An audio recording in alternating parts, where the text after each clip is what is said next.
introduce into an interview with someone that I've loved to read for years, Mark Billingham. Thank you, Mark, for doing this tonight. Thank you for having me. Thank you for having me. And it's lovely to hear that you've loved reading the books. You must be the one. After 20 years, Sleepyhead, of course, has just been released as a special edition again. Yeah, and in fact, I need to take this opportunity to say to people where they can get it, because obviously book distribution has suffered a lot during the lockdown and everything, and I know some people who'd ordered the book were waiting to get it, or people didn't know where to get it. I know I would always, obviously you can get the books from Waterstones and you can get them from Amazon, of course you can, but support your local indies if you can, your independent bookshops. And off the top of my head, the independent bookshops that have this special edition of Sleepyhead, of which there are only 1,000 signed and numbered, are Goldsborough Books in London, No Alibis in Belfast, Fox Lane Books in Yorkshire. I know they've got stock of them, so you can try them if you want a copy. I've just finished reading it on audio, which of course is narrated by yourself. Sorry about that. How do you find that? No problem. Enjoy it.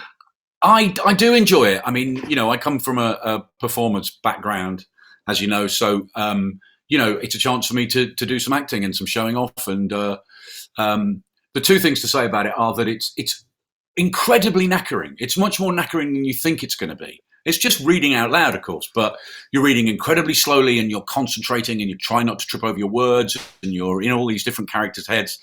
So we do it in about 3 days.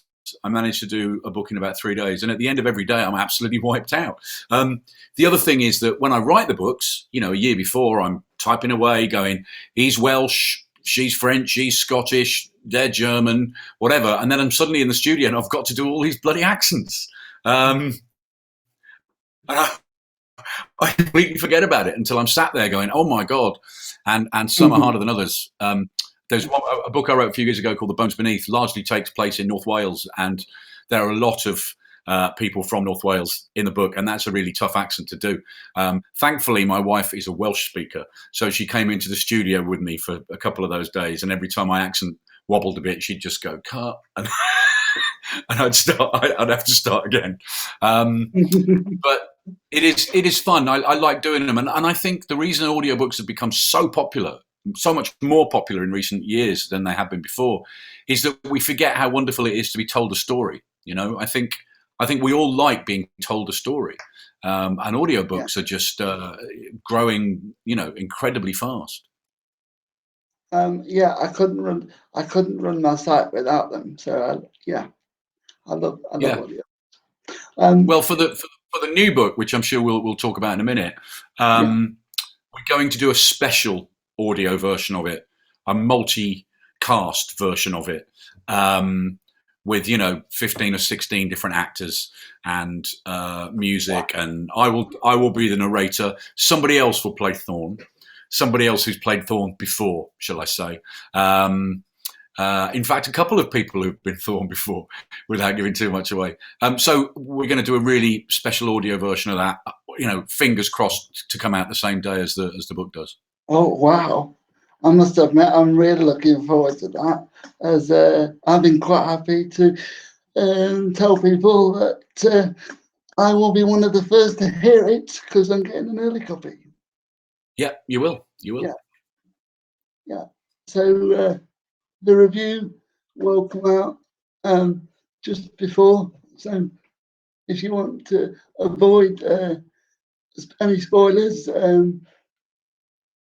I can put spoiler warnings on it, as I always do.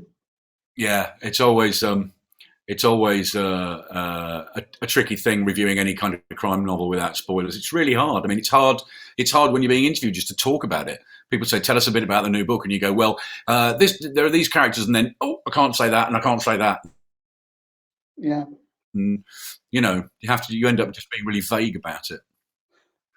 Must be really difficult with, of course, this one being a prequel, because all the characters that people are used to won't be in it, will they? Well, most of them will be in it. And in fact, of course, because it's a prequel, some characters who are in the later books dead will miraculously be alive again. So Thorn gets to, the reader gets to spend some more time with Thorn's father, for example, who's the book is a prequel, as you say, because it's the 20th book in the 20th year. I wanted to do something different, and so had the idea of taking Thorn back in time to the mid-90s. So he's a younger man. He's rather less scarred and less world-weary, shall we say. And it all takes place in 1996, which is a time I remember really well. It takes place during Euro 96, that football tournament. And I remember that really well. But actually going back, you realise you're writing almost ancient history. I'm setting a book in a time before, largely before the internet and before the widespread use of mobile phones, before CCTV, all this stuff which is the bane of a crime writer's life, that we have to deal with all the time. So suddenly I could forget about all that. But I'm also writing about a time where if you wanted to know where you were going, you bought an A to Z. And if you wanted to have some pictures developed, you went to the chemists, and that's lovely to go back to that time. So no, I thoroughly enjoyed it. So yeah, some of the characters who you're used to in recent books, like Nicola Tanner and stuff, they're not there. It features the first ever meeting of Thorn and Phil Hendricks, which was great fun to write. So yeah, they're just starting to get to know each other in this book. Yeah, because it was touching in the sleepy head. Because of the when he discovers that Hendricks passed, of course.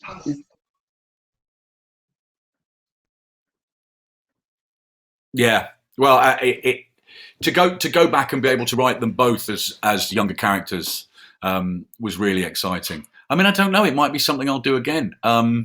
It's not something I'm doing now. I'm already writing the next book, and that book is set now, even though it's not a Thorn novel. It's a standalone. But going back in time once in a while is fun. Is a fun thing to do.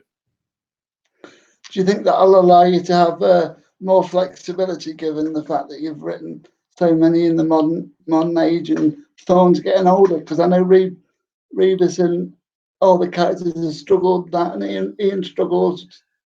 Yeah, it's a tricky thing. I mean, when I started the books, Thorn was aging in real time. I was aging Thorn in real time, exactly as Ian did with Rebus. But you work out very quickly that even though there's a year between books, there doesn't need to be a year between cases. So obviously the character is getting older. Your character can't stand still. But I don't need to necessarily say, well, now he's 53, now he's 54, now he's 55. I've stopped saying when the books specifically are set.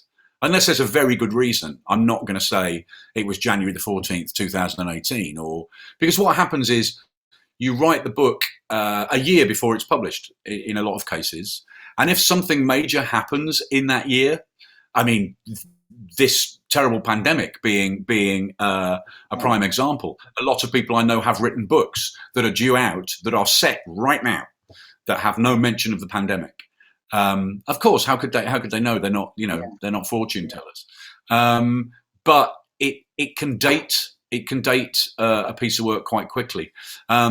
So in terms of the pandemic, for example, those of us that are writing books set next year now, you have a straight choice. You either deal with it, and there's quite a lot to deal with, or you just say, I'm not going to do that. I don't know. I'm not sure which way I'm going with that at the moment, but I'm not sure I want to write about it.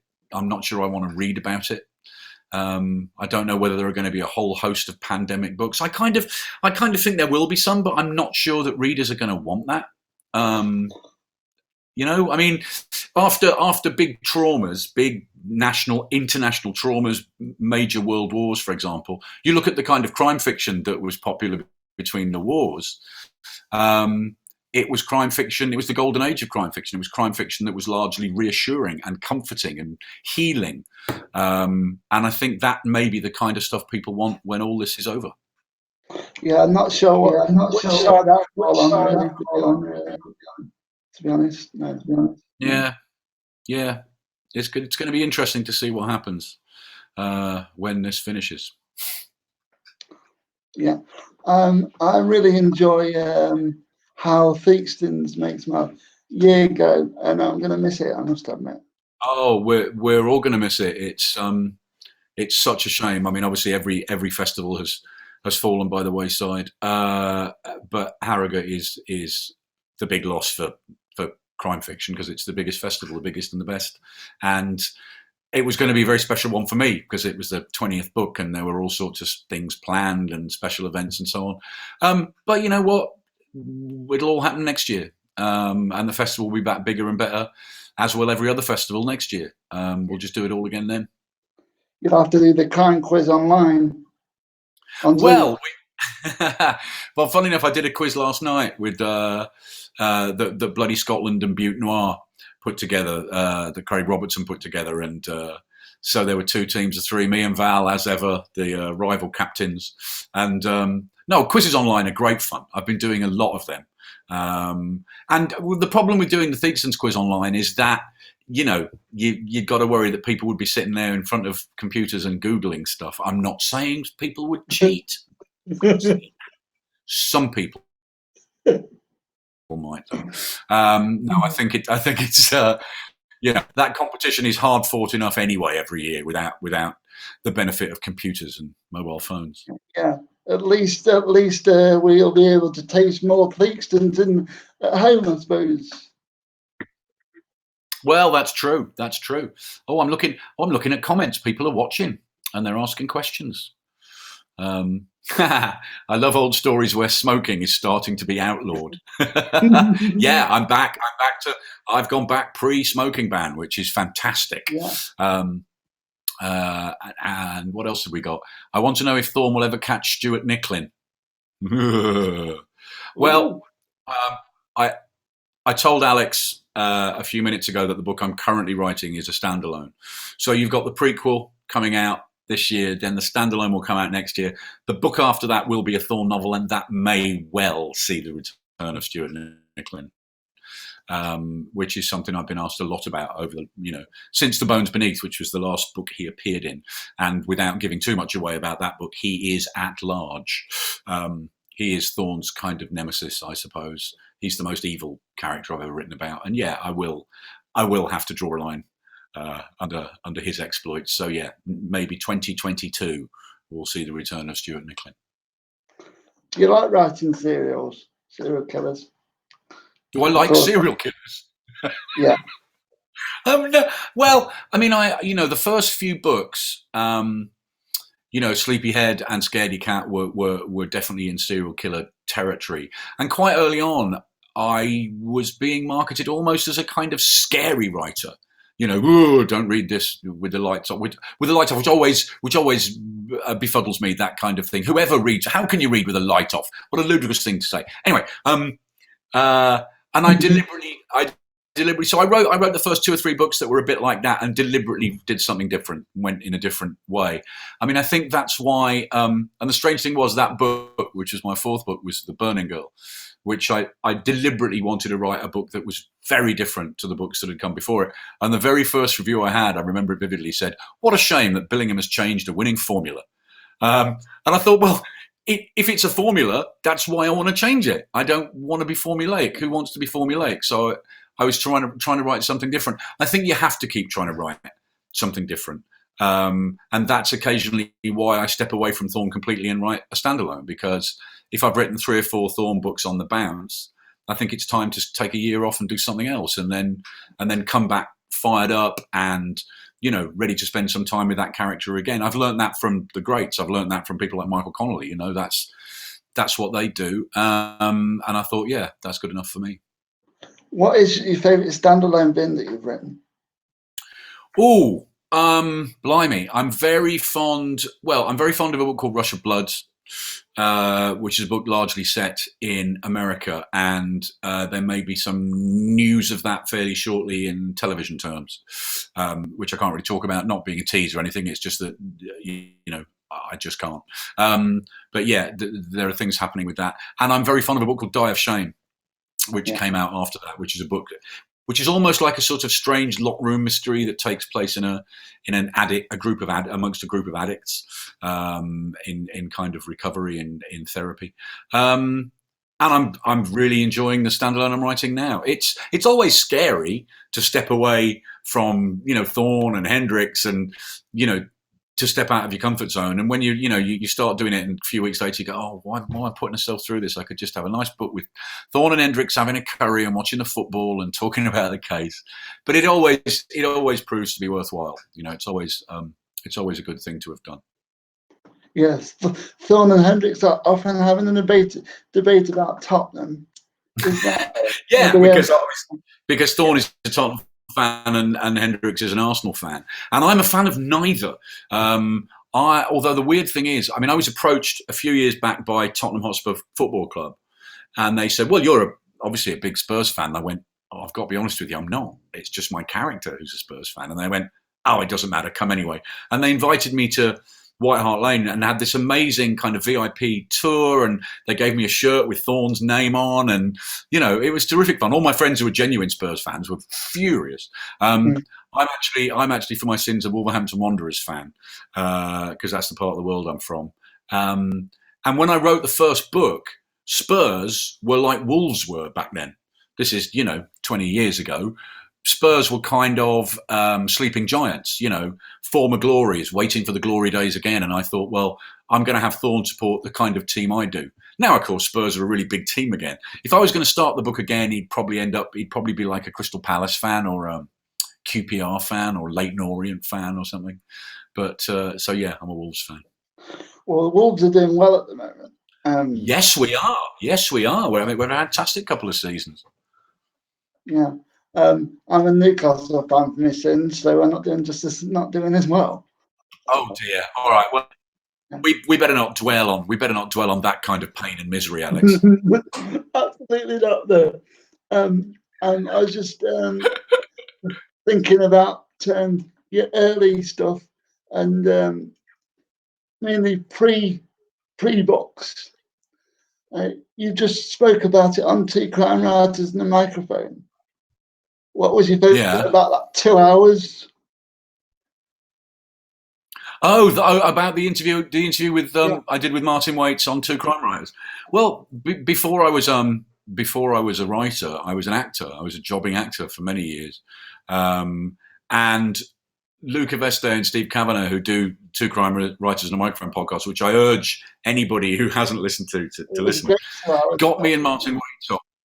Well, without telling us what they were doing. And Luca had found online everything we'd ever done, all these old acting jobs from the mid-90s, from before that, from, oh my God, so clips of me and Juliet Bravo and Dempsey and Makepeace and The Bill and all this stuff. And he was playing them and we were just, oh my God. It was great fun, actually. It was a real laugh. But it seems like a lifetime ago, to be honest. Yeah. I did 20 years of stand-up comedy before, after that, once kind of acting had, given me up as much as I gave it up. Yeah, because it was in Sleepyhead, mentioned in chapter 16, and all about bringers and things, and all the things that you think about with stand-up and gong shows. So what was that like? Yeah, that's right. I had a scene set in a comedy club, didn't I? The kind of comedy club I was still playing at the time. I loved doing stand-up comedy. It was a brilliant job to do. I got to travel the world. I did comedy all over the world and met some amazing people and had some great fun. But it starts to become really tricky once you have a family. And there was a time when I was doing stand-up and writing the books. And once the book started to do well, I had to do a lot of travel to promote the books. So something had to give. Otherwise, I would just never have been at home.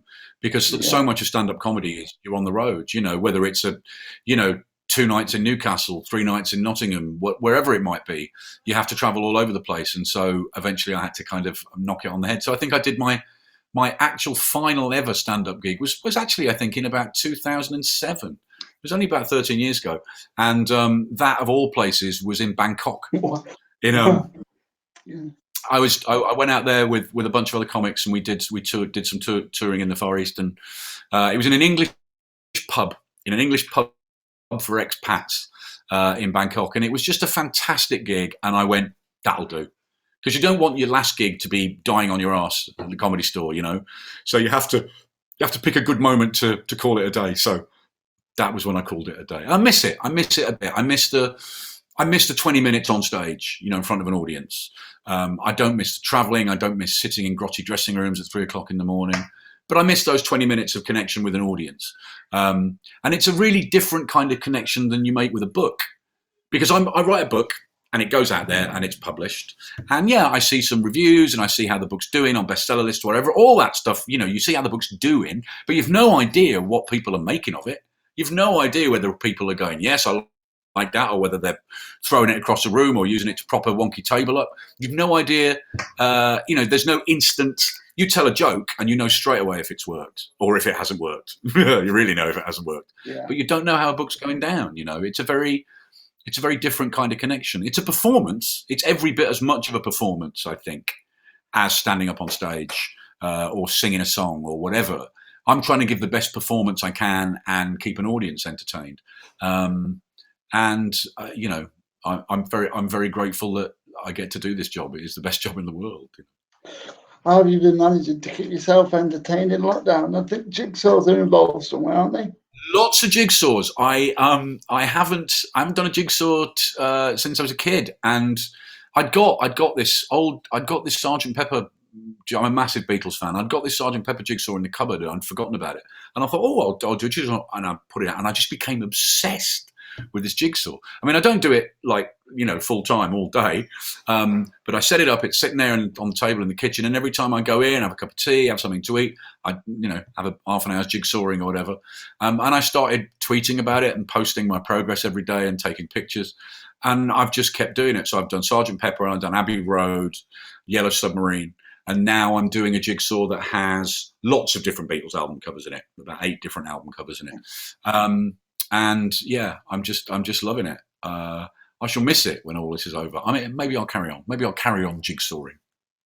Well, the Beatles aren't your only love of music, of course, because you've got the fun-loving crime writers. How was that at Glastonbury? Well, it was about a year ago that it was announced we were playing Glastonbury. And the tragic thing is that we had, look, it's a small problem, relatively compared with what an awful lot of people are going through in this horrendous time. But for the band, it was, we've had a lot of really good gigs cancelled, and we're very sad that we won't be seeing each other and doing those shows. We were going to have a great one whole day up in Edinburgh. Would have been very special that was planned, and we were going to play at the Queen's Hall, and those gigs will be rescheduled, and we will be doing plenty of shows again next year. Glastonbury was just ridiculous. It's the kind of thing that you joke about whenever you're in a band. Any band that gets together, you joke about, when we're playing Glastonbury, or other people joke about it. They take the piss out of you and go, when are you playing Glastonbury? And then I got the phone call. I was the one that got the phone call asking if we were available to play Glastonbury. So I was the one that got to send the email out to the rest of the band. An email that just went, "This is not a joke." And even when I'd said that, they were still calling me up going, "This is a joke, right?" I'm going, "No, genuinely it isn't." And it was just a massive buzz. It was an incredible rush to sit there in this backstage area where all the bands have got their own fridge. You'll have a fridge with your name on. So there's Hawkwind's fridge, and Keen, their fridge, and then there's a fridge that says fun-loving crime writers. I'm just going, what? We only started this off as a bit of fun. This is just a bit of fun we started a few years ago. And here we are playing Glastonbury. I mean, the other thing is, Luca was talking about this. He loved it. He absolutely loved Glastonbury. He just loved it. The rest of us loved it, but I was so scared. I mean, we were all so nervous that we just wanted to get through it and not let anybody down and not make a mess of it. The following weekend, we did another festival, a festival called Cornbury in near Chipping Norton in Gloucestershire, and that was just immense. That was fantastic. I loved every minute of that. We were just so much more relaxed because we'd done it. We'd done a big festival, and so we're on a big outside stage. By the time we finished, there were thousands of people in a field watching us. It was just bonkers. But the main thing is, we're all mates, the six of us, and we just love doing this because writing is a really solitary business, and so being able to collaborate with other people and get out there and do that stuff with people you get on with is just a joy. So I miss it. I really miss it. There were people putting up some of my TV credits here. He wasn't Ralph the plumber from Birds of a Feather. It was Phil the plumber. It was Phil the plumber. Please get my credits correct. What's your favourite song that you would sing with the Fun Loving Clown Writers? What's the one? Well, the weird thing is we've only done it once because we just had a big part. We did a festival in Paisley a few months ago and had a day's rehearsal before that and worked out some new songs. And we, for the first time that night at Paisley, we did Saturday Night's All Right for Fighting, the Elton John song, which was just great. But we've just had that's it. We did it once and then the lockdown happened. So I'm looking forward to playing that again. I really like doing a song called Psycho, which is a lovely old weird, dark country song about a psychopath. I love doing them all. I love them all. We do, anybody that's seen us knows we do all sorts of weird stuff from the Beatles. I love it when we do Paperback Writer because I love doing those harmonies. And we do Folsom Prison Blues, and the song that we always finish with, which even the most kind of staid, kind of I'm not going to get out of my seat kind of audience, it's like musical Viagra. The minute we start playing 500 Miles by the Proclaimers, people just go bonkers. So I love playing that every night. It's just great fun being on stage with those people. And if anybody doesn't know who those people are, I'm talking about Doug Johnston on drums and Luca Veste on bass and the amazing Stewart Neville on guitar. If you haven't seen Stewart Neville playing guitar, trust me, your jaw will drop. And Chris Brookmeyer and the Queen of Crime, Val McDermid, up front. She is a Debbie Harry of the band. And yeah, we just have a ball. We have a ball. It is brilliant every year that I've been to Theakston's because I think you've done that 2 years on the dance now there.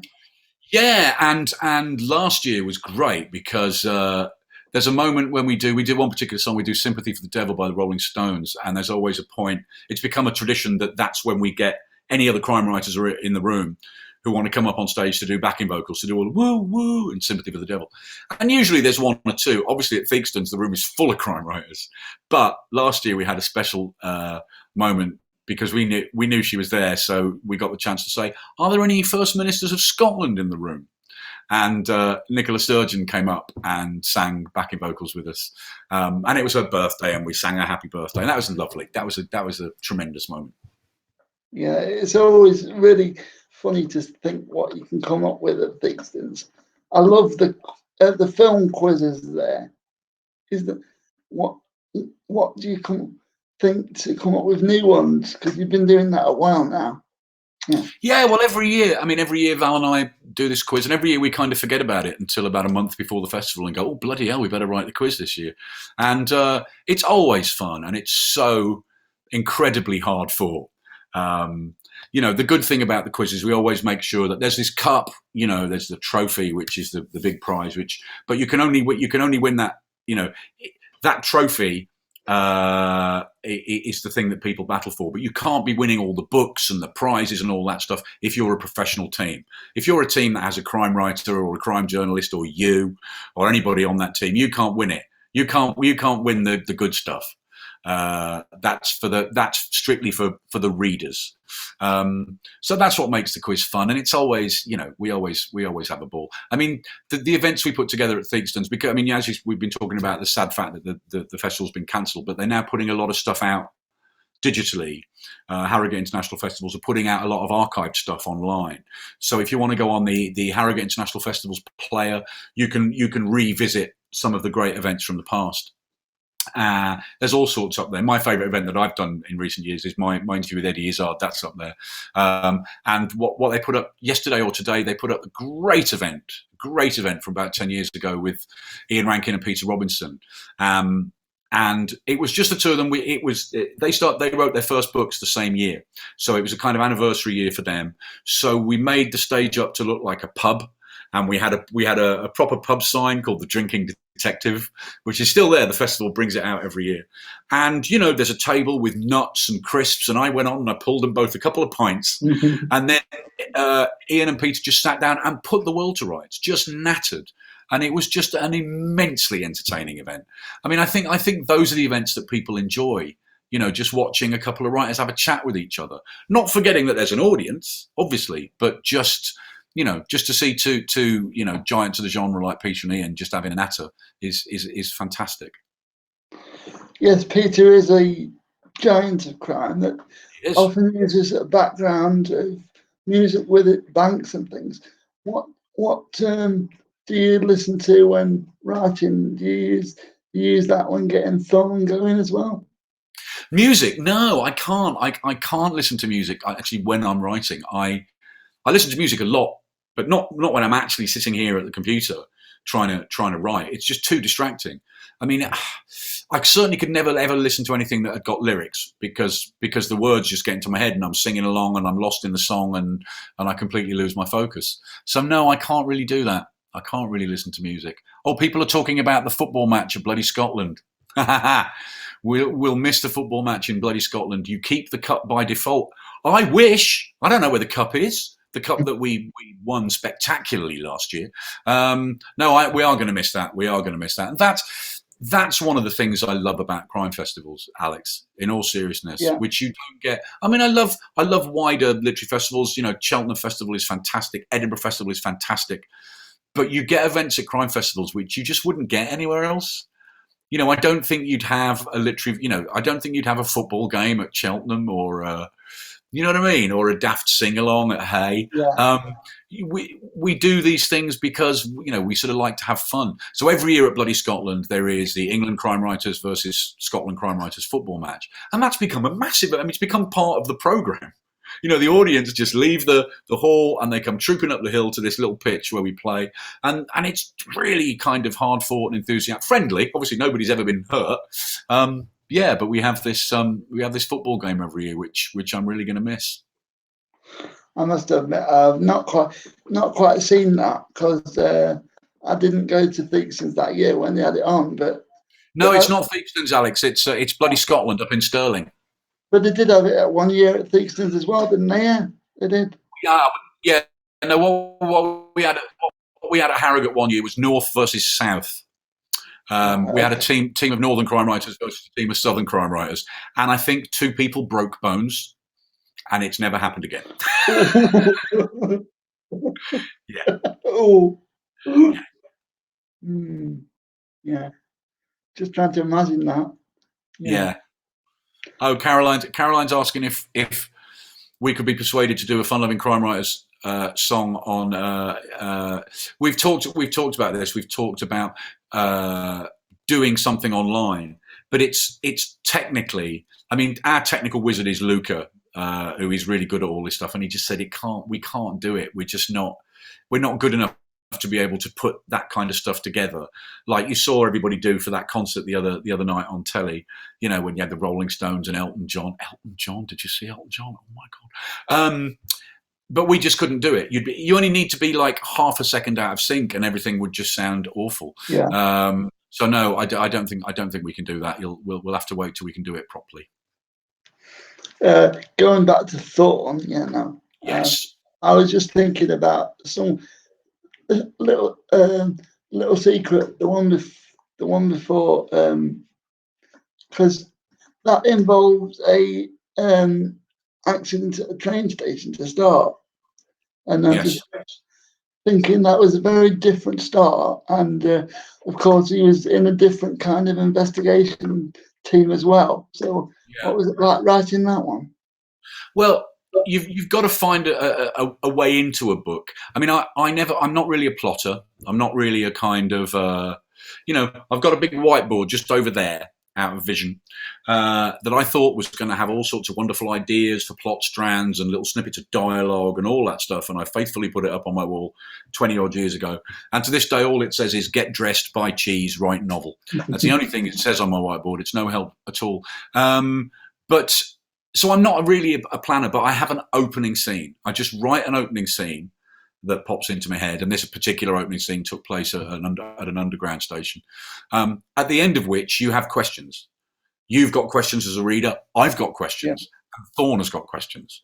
And just off I go. I mean, I'm not saying it's completely by the seat of my pants. I mean, by the time you're into it for a while, you start to see a way ahead and you start to think a couple of chapters ahead. And then maybe by the time you're halfway, 3/4 of the way through it, you know how it's going to finish. But there's no point for me plotting every single thing out. Plenty of good writers do. Plenty of great writers do. If you know the American, Jeff Deaver, right? Jeff is a real planner. Jeff will spend 10 months of the year planning his book. Paid chapter by chapter, almost paragraph by paragraph. And he'll spend a couple of months writing it. That's just the way he works. That's his method.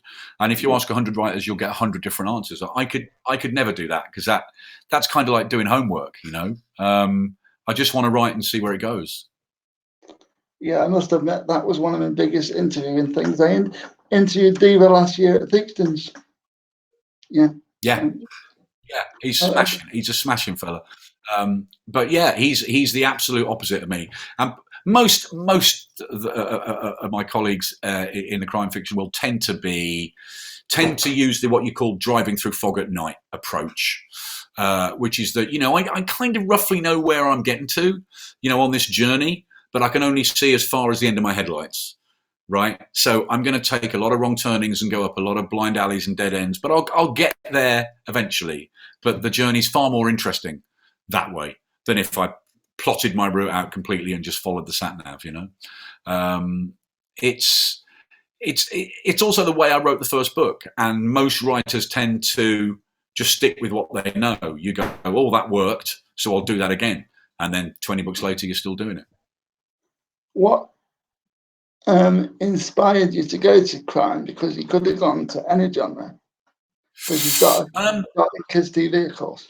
Yeah. It was what I like to read, Alex. It's that simple, really. I mean, even when I was doing stand-up comedy, I was, I've been fairly obsessed with crime fiction since I was about 13, and a teacher at school used to read us Sherlock Holmes stories, and after that, by the time I left school and I went to university, I was devouring, Raymond Chandler and Dashiell Hammett and James M. Cain. And then I started reading all these writers who are now friends and colleagues. I started reading Michael Connolly and Ian Rankin and John Harvey and Peter Robinson and Val McDermid and all these people, And in fact, I can remember vividly about 18 months before my first book was published, getting sent to interview Michael Connolly and Ian Rankin at their publisher's office, going along with a little dictaphone in my hand, just shaking like a leaf, terrified about doing these interviews. And then suddenly, 3 or 4 years later, you're propping up a bar with them at some festival somewhere.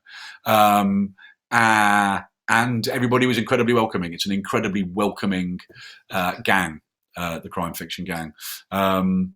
But I just wanted to write the kind of stuff I enjoyed reading. It was always going to be crime. To this day, I do read a lot of other stuff, but I find myself getting a bit bored. I find myself going, isn't somebody going to get murdered?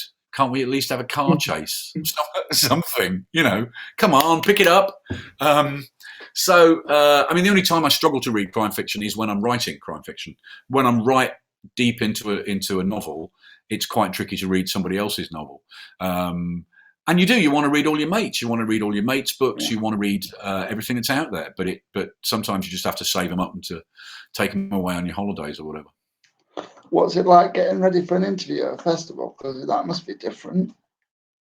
What you mean, to interview someone or to be interviewed? Yeah, to interview someone, yeah. Well, it's always easier if it's someone you know. It's always easier if it's someone you've got a rapport with, on stage. And I think they're the best events, really. When two people are just sort of matched up randomly, going, well, you write crime fiction and you write crime fiction, so you're bound to have something to talk about. that can often go a bit wrong.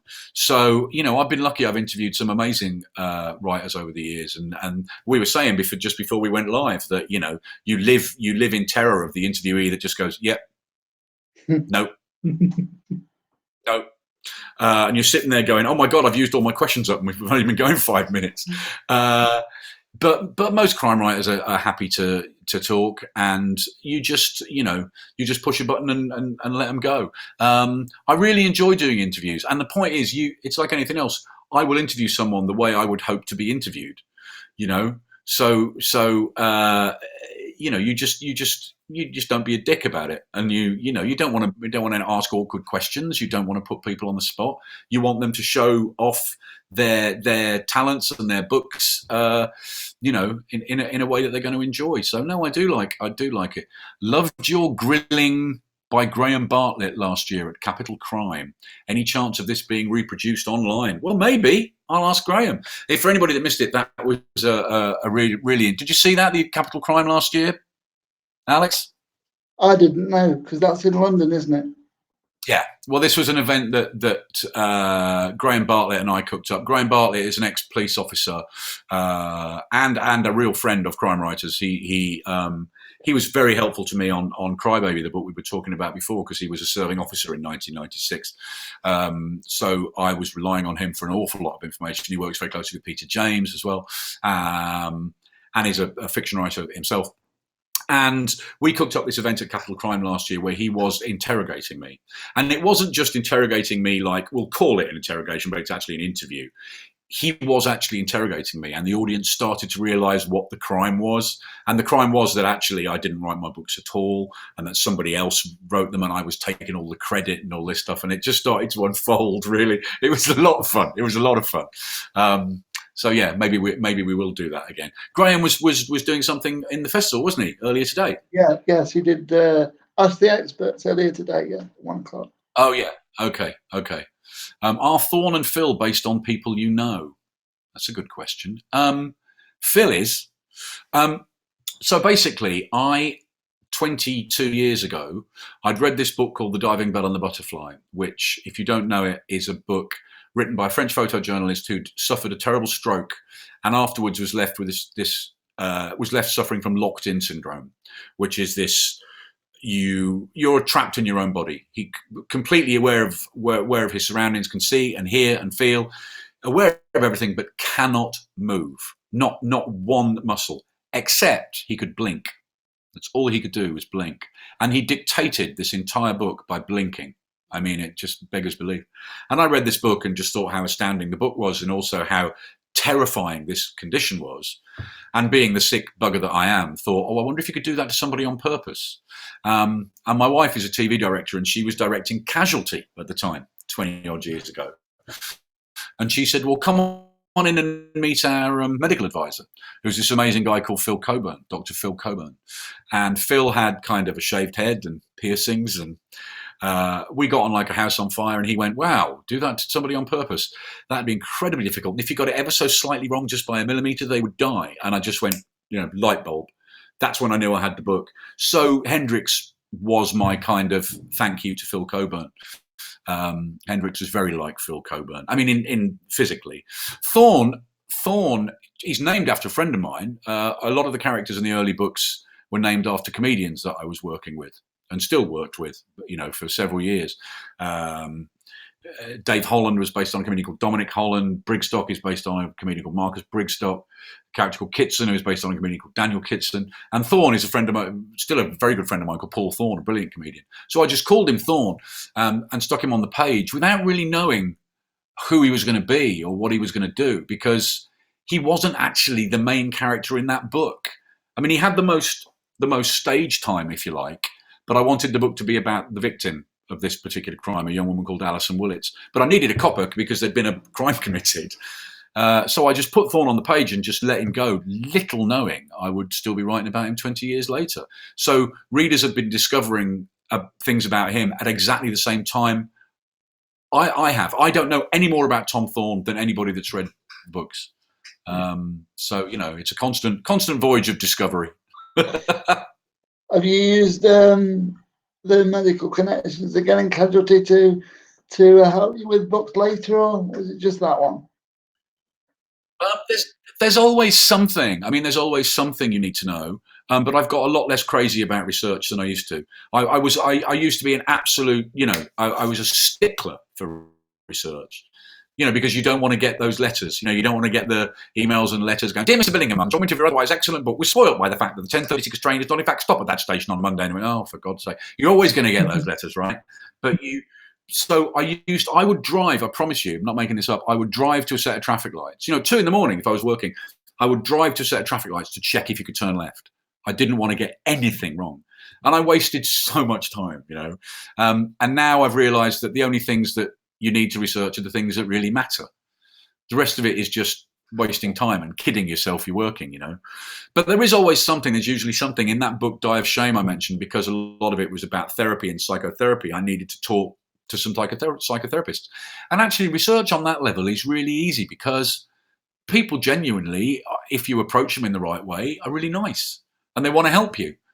So you fire off a few emails, and 2 or 3 different psychotherapists agreed to meet me and talk to me, and you end up coming away with so much more than you were in search of. You're just trying to find out certain facts. What's that called? How does this look? And you come away with ideas for that you'd never have come up with sitting on your own in front of a computer. So yeah, there's usually something I need to find out about, and I enjoy going off and talking to people. It's less and less about police procedure. I know quite a lot of that stuff now after 20 books. I still need the help of people like Graham Bartlett now and again, and I'll call him up and ask him stupid questions. But and forensic stuff, you have to stay on top of that. But again, I've met people, over the years at festivals and stuff, and I've done a lot of panels with scientific experts, with forensic scientists and anthropologists and whatever, and you go, "Oh, do you mind if we stay in touch afterwards?" And I may be calling you and asking you a stupid question down the line, and they can be incredibly helpful and creative, and that's happened several times to me. I've been very lucky. I am talking a hell of a lot. I do realise that. I'm sorry, Alex. Don't have a chance to ask anybody questions. Don't worry about that. I'm enjoying listening to all the information. It's great. I'm sure the audience out there are too. One of the things I was really interested in was the spice you mentioned in an earlier interview with me. In a book you did on drugs and spice and things, and I just wondered where that came from. Well, I was one strand of that particular book. Was that The Killing Habit? I think that was The Killing Habit. One strand of that book was set in prison. Was about a character who'd recently come out of prison, and it's very hard to write anything set even partly in prison these days without dealing with the spice epidemic, which is really terrible, really, really terrible. And I just got fascinated with all the little intricacies of smuggling drugs and how all that stuff works. And again, I went into a few prisons and I spoke to people, and I found out about how, drugs are smuggled, how they throw dead pigeons, how pigeons get thrown over prison walls with mobile phones stuck up them, and all that's, just amazing. And how spice is smuggled in, liquid spice is painted. Liquid spice is used to do on child's drawings, and then child's drawings are taken into prison and handed over to the prisoner, and then that child's drawing is torn up into tiny little pieces and smoked and all that stuff. I find all those things endlessly fascinating. It's not something I'm going to write about again, but for that particular book, it was something I thought I had to cover. I'm from Nottingham, and of course that's where I first met you in Waterston's, I think. I'm trying to think when that was.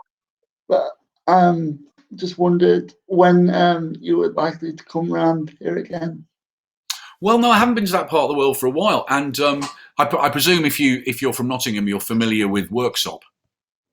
Yes. Well, I have the freedom of Worksop. Didn't know that, did you? Little known fact. No. The best acting job I ever did was in a kids show called Maid Marian and Her Merry Men for like 5 years. Best job I ever had, running about with a big sword in a forest, playing a character called Gary, who was the sheriff of Nottingham's henchman, the sheriff being Tony Robinson, the father of the brilliant Laura Shepherd Robinson. And at the end of that, that's kind of how I became a writer on that show, because I ended up writing for that show, and when it finished, I just sort of become a writer by default. So it's all Tony Robinson's fault. But by the end of that show, they gave us the freedom of workshop. They gave, because that's where a lot of the show was set. So they gave the whole cast the freedom of workshop, and there was a big ceremony, and I don't think I got given a big ceremonial key, but we were given the freedom of workshop. Does that mean I can commit a crime in workshop? And maybe it's one of those I think it's one of those ancient things where I can walk a goat up the main street or something. I've never tested it out. But yeah, no, I need to get back up. I mean, for God's sake, Alex, once this lockdown is over, I think we'll all be desperate to go and do events anywhere and everywhere. I really, really miss them. I mean, as anybody watching this will already have figured out, I'm something of a show off, and you know, I like performing. I like talking about the books. I like standing on stage. I love doing the events. Those are the perks of the job. You know, the job for me, writing a book is a job. You know, I put my ass in this chair every day and I write the books. The fun stuff is when I get to go to festivals and go to do book events in bookshops or in theatres or wherever I'm doing them. That's the stuff I really enjoy. So it's horrible not being able to get out to do that stuff. So yeah, oh my God, if you want to, once this lockdown, if you are a programmer of events for libraries or bookshops or anything, the minute this is over, I will come and do anything.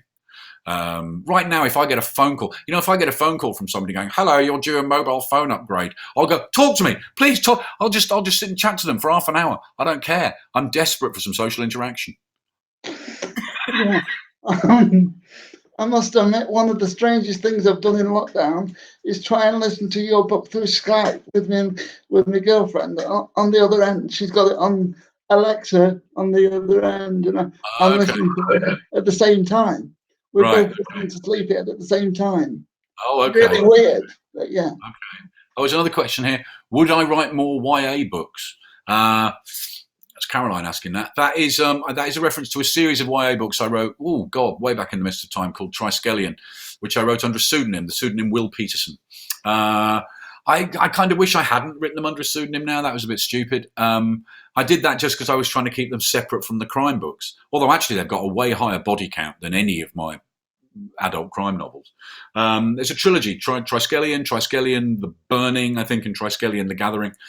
These three books, which are out there somewhere. I don't think anybody bought them at the time, but they're around. I don't know if I'd do it again. It's quite hard. It's hard enough to find time to write one book a year. How I could do more than that, I don't know. Because there are other demands on your time. You know, not now, obviously, but normally you're touring and doing promotional stuff, not just here, but in other countries where your books are published. And so it's hard enough to write one book a year. So probably not. What's the favourite place in the world that you've been on tour? Oh, blimey. I haven't been for a few years, but I've always enjoyed touring in Australia. Some countries are more fun to tour in just because of the logistics and the shape of the countries and all that. Touring in America is such hard work. Touring in America is just hell. You will literally get up every morning at 5 o'clock, go to an airport, get on a plane, go to a city, get met at the airport by somebody who then drives you from bookshop to bookshop, and there's probably 50 miles between each bookshop. You're in the middle of California somewhere. You'll go to a bookshop, you'll sign some copies of the book, you'll then go back to your hotel, you'll pull a clean shirt out of your case, you'll put it on, you'll go and do an event in the local bookstore where there might be 6 people or 3 people. You then have a bite to eat, go to bed, get up the next morning and do it all again. And you're doing, 18 cities in 20 days. And they don't design it for your convenience. So you will literally fly from New York to Los Angeles and then back to Boston and then back to... It's brutal. It is absolutely brutal. And you see nothing of the places you get to visit. Whereas when I've toured in, Australia or New Zealand or places like that, you get to spend, 3 or 4 days in Auckland and 3 or 4 days in Wellington. Or if you're in Australia, you go to Melbourne and you go to Sydney and, it's nice. You get to see something of the place. But I've enjoyed going everywhere. I've really enjoyed touring. I do enjoy it a lot. I enjoy it very much if I'm with somebody else, and that goes for all events really. I like kind of teaming up with mates and colleagues. In fact, the last American tour I did, which was by far the best American tour I've ever done, was we put together this thing where in each city I would visit, I would ask a mate to come out and introduce me and interview me, and it became a sort of double header. And so, Lee Child came out and did the honors for me in New York, and Laura Lippman in Baltimore, and Karen Slaughter in Atlanta, and Michael Connolly in Tampa, in their local places. So, of course, they bring in a whacking great crowd as well, and we go out and have something to eat afterwards, and it's a really nice thing. And again, I think that's something that you'd only get within crime fiction circles. That sort of cooperation and collegiate stuff. And then you do the same for them when they come over to London. It's a nice thing to do. Is there anybody you've not interviewed or toured with that you'd want to? Oh, blimey. I've been lucky enough to get to meet, most people I got to meet, plenty of my heroes, the ones that sadly are no longer with us, people like Elmore Leonard and James Crumley and people like that. I got to meet them and spend some time with them. I don't know. It'll be somebody new. It'll be a new writer. It'll be some fantastic new writer. And there are some amazing new talent that comes bubbling through every year. You read debut novels and go, oh my God, this is sick. How can this be a debut novel? This is so sickeningly good. But yeah, so I like doing events with newer authors. I don't want to do bloody events with old soaks like me. What is your favourite new book? I know Val normally does new blood and things, but Oh, blimey. Well, I mean, some of the best books I've read recently, not necessarily debuts, but I've read the forthcoming novel by Helen Fitzgerald, which is coming out, not sure when it's out, called Ash Mountain, which is brilliant. All her books are brilliant. I think she's an amazing writer.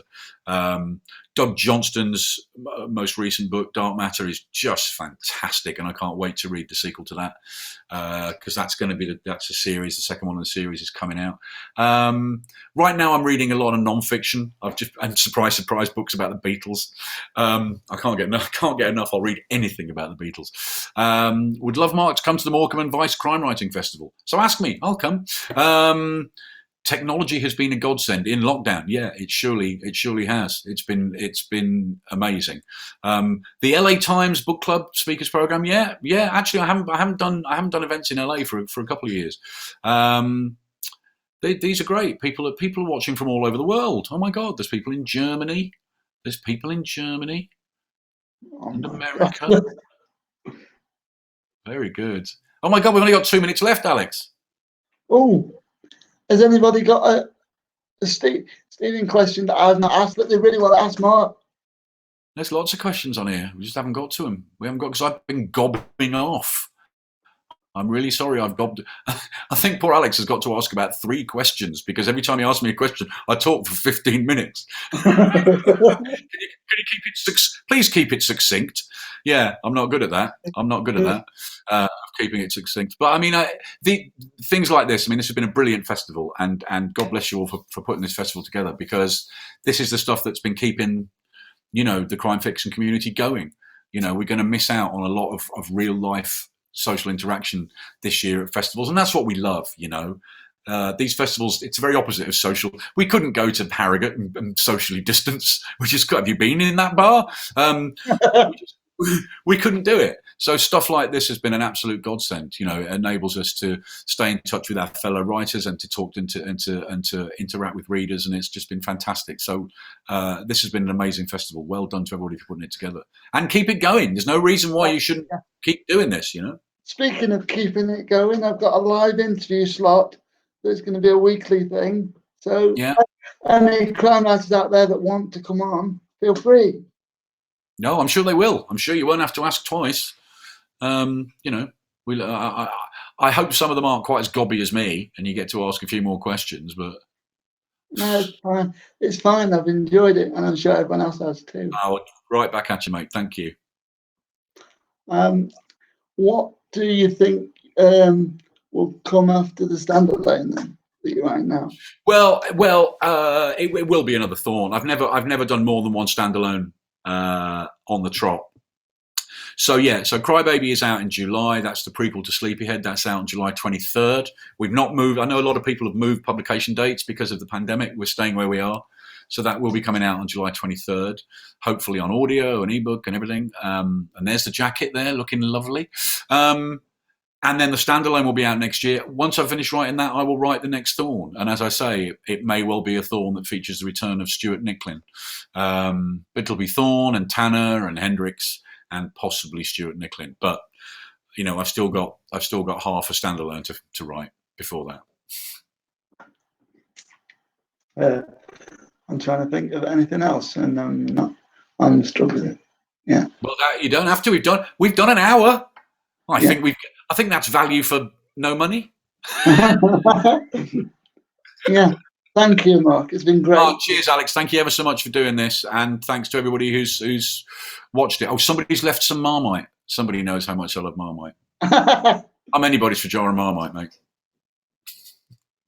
What have you been eating in lockdown? Just out of interest. I've been eating a lot of Marmite. I'm basically toast and Marmite is my staple diet. Oh, a lot of really unhealthy stuff, but a lot of really good stuff. We've been eating ever so well. I mean, with my wife and kids, obviously, and we've been we've been doing a lot of cooking. I haven't done too much cooking, but my wife and son have done loads of cooking, and we had all sorts. We had a lovely homemade lasagna, which was last night's dinner and today's lunch.